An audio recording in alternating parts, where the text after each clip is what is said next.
તો સુરતમાં માતા પિતા પત્ની અને પુત્ર પર હુમલાની ઘટના સામે આવી હતી, જેમાં માતાનું ગળું કપાયેલી હાલતમાં નિવેદન સામે આવ્યું છે। પુત્ર મારતી વખતે બોલતો હતો, આપણું કોઈ નથી। સૂત્રો દ્વારા જાણવા મળ્યું તે મુજબ દીકરા પર શેર બજારનું દેવું હતું। પરિવારની જાણ બહાર દેવું થઈ જતા घर कंकास વધ્યો હોવાનું સામે આવ્યું છે। તો સુરતથી મહત્વના સમાચાર। સુરતના સરથાણામાં હૈયું હચમચાવતી ઘટના બની હતી। સુરતમાં સ્મિત નામના પુત્રએ તેના માતા પિતા તેમજ તેની પત્ની અને પુત્ર પર હુમલો કર્યો હતો, જેમાં પુત્ર અને પત્નીનું મોત નીપજ્યું હતું।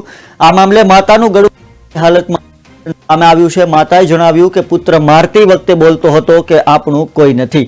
તેમના મોટા પપ્પાના પરિવારે જાકારો આપતા પુત્ર હતાશ થઈ ગયો હોવાનું પણ જણાવ્યું હતું। તો સૂત્રો દ્વારા જાણવા મળ્યા મુજબ દીકરા પર શેર બજારનું દેવું થઈ ગયું હતું અને પરિવારની જાણ બહાર આ દેવું થઈ જતા ઘરકંકાસમાં વધારો થયો હતો, જેના લીધે તેમણે આ કૃત્ય કર્યા હોવાનું સામે આવ્યું છે।